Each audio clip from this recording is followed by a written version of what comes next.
داتا صاحب نے لکھا ہے، یہ آج کل کا جو جدید نوجوان طبقہ ہے وہ ذرا بات جلدی سمجھ جائے گا۔ داتا صاحب رحمۃ اللہ لکھا ہے، حضرت عبداللہ بن مبارک رحمۃ اللہ علیہ سے کسی نے کہا کہ آپ بڑے زبردست محدث ہیں اور اتنی وارفتگی والے صوفی کم ملتے ہیں جتنے آپ ہیں، وجہ کیا ہے؟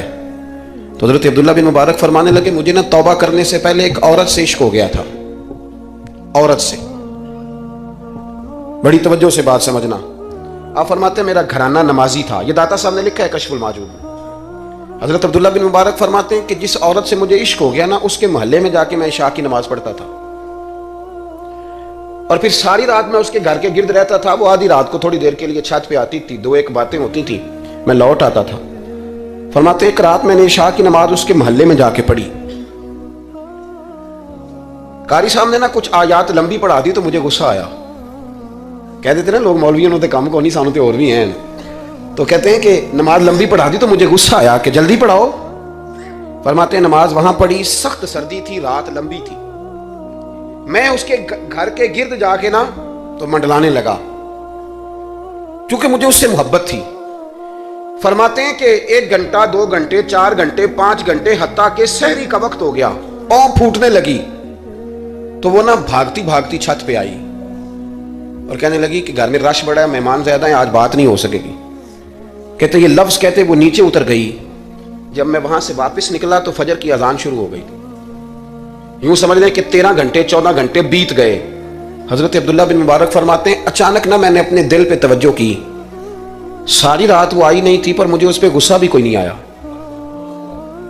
مجھے وہ بری بھی نہیں لگی۔ ساری رات اس نے کھڑا رکھا لیکن میرے دل سے اتری بھی نہیں۔ کوئی نہیں سمجھ آئی آپ کو میری بات؟ فرماتے ہیں کہ پھر میں نے اپنے دل پہ توجہ کی تو مجھے سمجھ آئی کہ مجھے اس سے کھرا پیار ہے، سچا پیار ہے۔ یعنی اس نے آدھا جملہ کہا کہ میں مجبور ہوں، تو میں نے اس سے مزید نہ قسم اٹھوائی نہ گواہ مانگے، میں اس کی وہ مجبوری بھی فوراً ہی مان گیا۔ تو جناب عبداللہ بن مبارک فرماتے ہیں کہ جب میں نے وضو کر کے مسجد میں جا کے 2 سنتیں پڑھی نا تو میرے اندر سے آواز آئی، عبداللہ اگر ایک بی بی کے لیے تو ساری رات کھڑا رہ سکتا ہے اور اس کی سخت بات سخت انتظار بھی تجھے غصہ نہیں دلاتا، اگر عورت کے عشق میں سارا کچھ ہو سکتا ہے تو رب رسول کے عشق میں بھی ہو سکتا ہے۔ پھر ان کی بتائی ہوئی تراویحاں تجھے غصہ نہیں دلائیں گی، پھر ان کا کہا ہوا روزہ تجھے غصہ، پھر تو یہ نہیں کہے گا کہ بڑا مشکل کام ہے جی گرمیاں دے روزے نے، پھر تیری زبان سے کوئی لفظ اس لیے کہ محبوب پر غصہ۔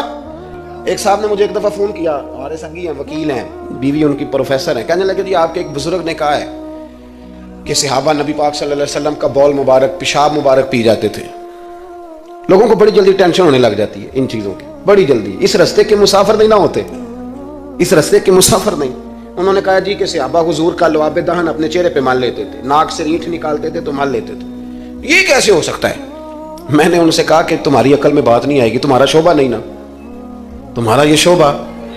کہنے لگے آپ سمجھا دیں۔ تو میں نے کہا بھائی سنو، آپ کی بیوی امیر خاندان سے ہے، ہماری بچیاں جو پڑھی لکھی ہوتی ہیں نا امیر خاندان سے ہوتی ہیں، یہ جب کسی کے گھر جاتی ہیں نا تو ان کا بچہ پیشاب کر دے تو انہیں بڑی بدبو آتی ہے، اور اگر وہ کہہ کر دے تو یہ بھی کہہ کرنے لگ جاتی ہیں، ہوتا ہے کہ نہیں ہوتا؟